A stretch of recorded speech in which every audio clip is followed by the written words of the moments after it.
Le 27 avril 2026, nous sommes dans la 5e année, jour 63 depuis le début de l'invasion à grande échelle. Soyez les bienvenus, je vous présente le rapport de situation.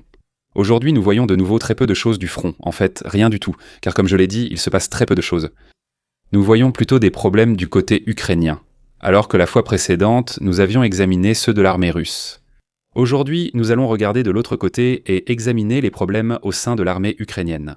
Nous allons également regarder des vidéos vraiment intéressantes, des vidéos que nous avons obtenues de l'armée russe. En même temps, et c'est assez intéressant, les premières images des nouveaux missiles balistiques du côté ukrainien, à savoir les FP-7 et FP-9 dont nous parlerons au milieu du rapport de situation. Et ensuite, nous allons voir quelques images intéressantes de la Corée du Nord concernant la guerre en Ukraine, puis nous terminerons la vidéo avec un autre sujet.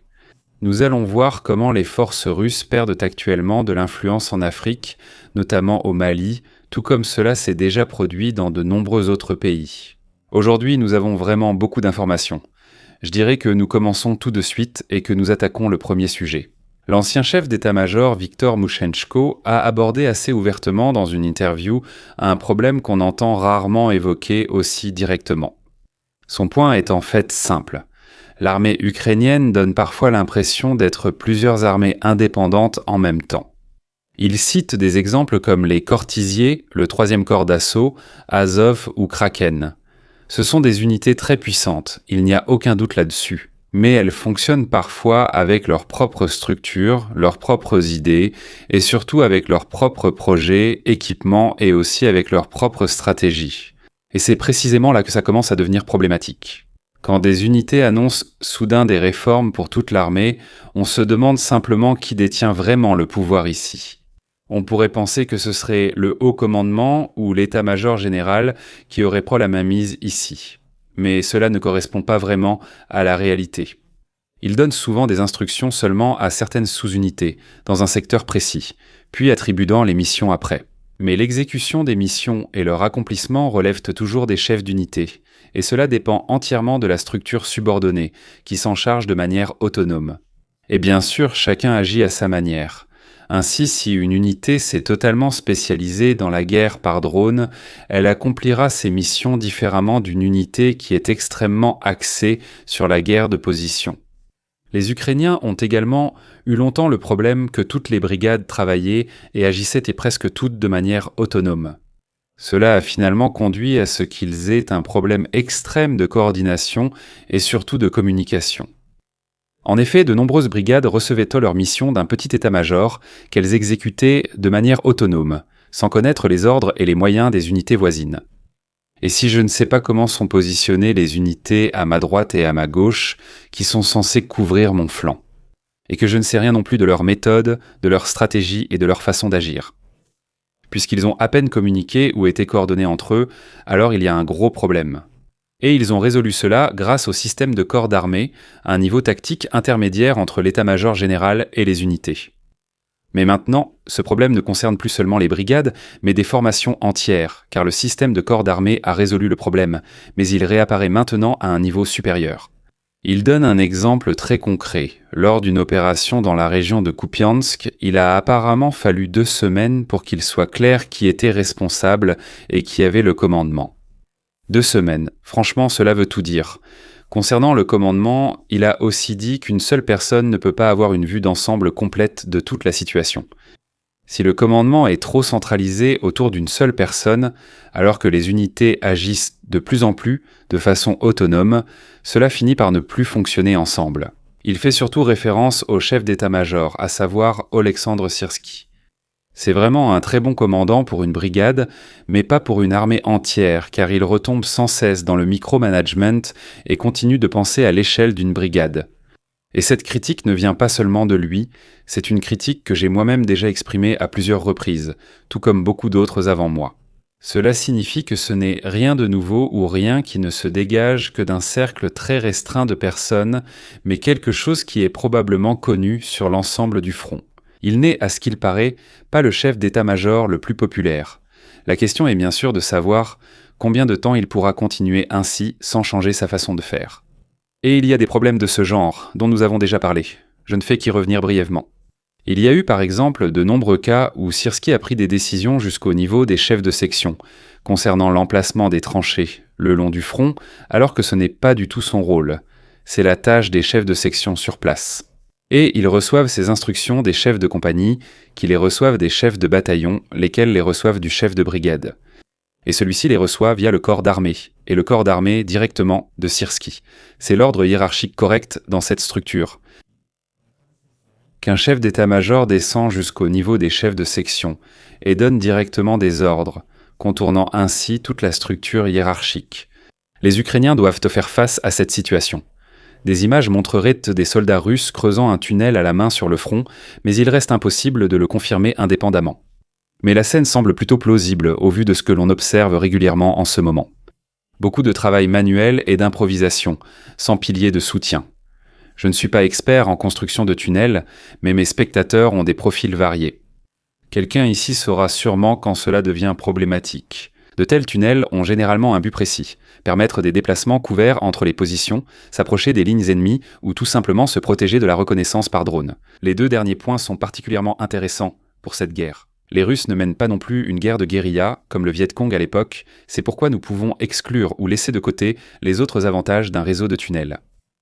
L'entreprise ukrainienne Firepoint a présenté 2 nouveaux concepts de missiles balistiques lors d'une conférence sur la sécurité en Pologne, FP7 et FP9.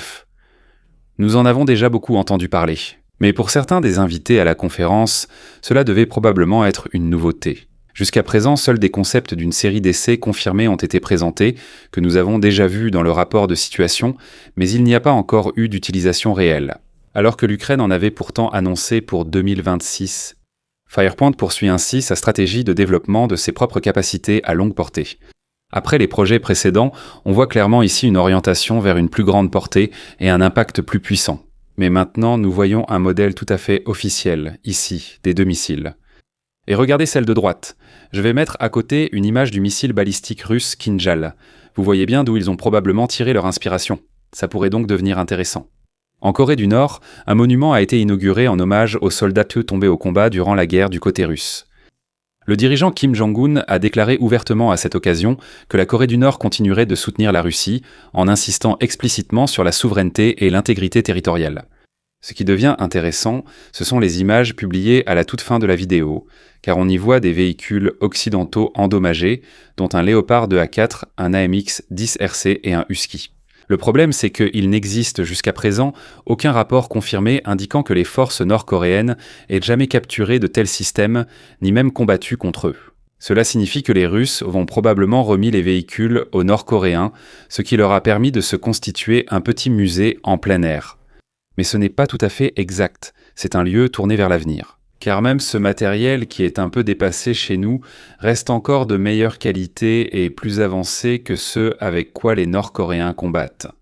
Mais à part ça, soyons honnêtes, les dictateurs aiment certes ce culte, les constructions tapent à l'œil ou encore quelques monuments commémoratifs. Mais je dois aussi dire que pour cette courte mission dans la région de Koursk, en mémoire de sa naissance et des soldats tombés, il a quand même accompli plus de choses que ce que nous avons fait pour nos troupes après diverses missions de la Bundeswehr. Mais bien sûr, ce sont 2 mondes différents. Cette nuit, Odessa a été la cible d'une attaque massive de drones russes. Des quartiers résidentiels et des infrastructures civiles, dont des immeubles, un hôtel, des entrepôts et des véhicules, ont été touchés et non des cibles militaires isolées. Selon les informations actuelles, au moins 10 personnes ont été blessées, dont 2 enfants. Les images montrent des drones frappant directement des bâtiments. Ce ne sont pas des dommages collatéraux, mais des frappes précises en zones habitées. Ce n'est pas un feu de forêt, mais un camion de munitions russe touché par un drone. Il devient plus difficile pour les 2 camps d'acheminer des munitions aux premières lignes. Les camions courent déjà un risque d'être attaqués par des drones à seulement 60 km du front. Pourtant, un camion est parfaitement adapté pour livrer de grandes quantités de matériel.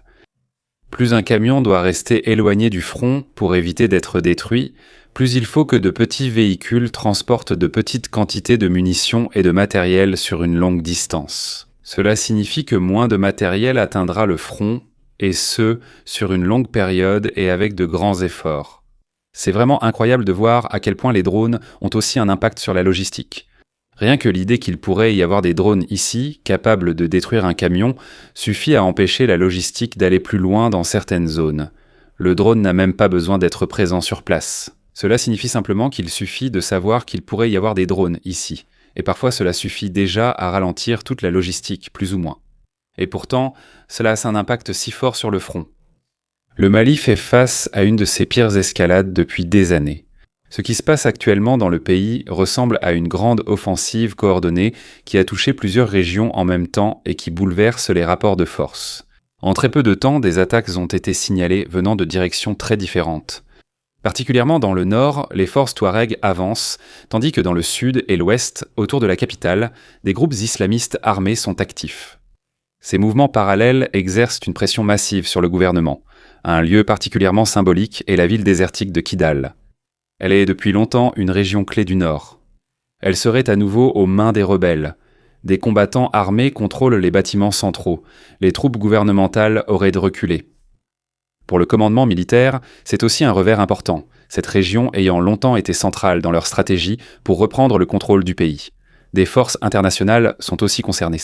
Des rapports et des enregistrements indiquent que des unités russes en Semescombe se sont retirées des zones disputées.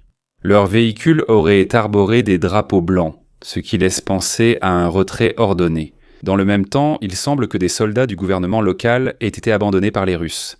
Eh bien, nous voyons encore une fois comment l'expression « amitié avec la Russie » sont comprises ici. Mais la situation ne se limite pas seulement au nord. Dans la capitale Bamako et ses environs, de graves incidents ont aussi eu lieu. À Kadja, site militaire central et résidence d'officiers supérieurs, des explosions ont été signalées. Là-bas, d'importantes installations ont aussi été ciblées. Même les principaux axes autour de la capitale étaient en partie bloqués. La stratégie paraît claire, multiplier les foyers de tension pour submerger les forces de sécurité. Alors que des territoires sont conquis au nord, les centres politiques et militaires du sud subissent une pression accrue, aggravée par un nouvel incident dans la zone.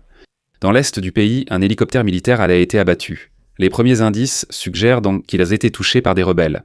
De telles pertes montrent évidemment que les assaillants ne sont pas seulement coordonnés, mais aussi bien équipés militairement. Dans l'ensemble, leur action ressemble à un plan bien orchestré entre différents groupes.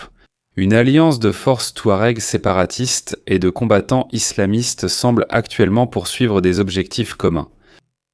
Cette coopération n'est cependant pas totalement nouvelle, mais son intensité actuelle surprend de nombreux observateurs.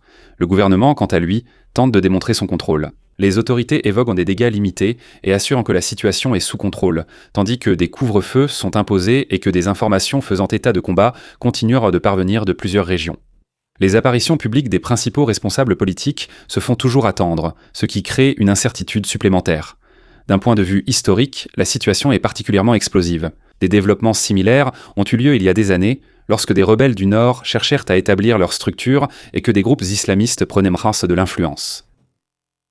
Les interventions internationales avaient stabilisé la situation à court terme, mais après des bouleversements politiques et le retrait des forces occidentales, l'équilibre des pouvoirs a changé à nouveau.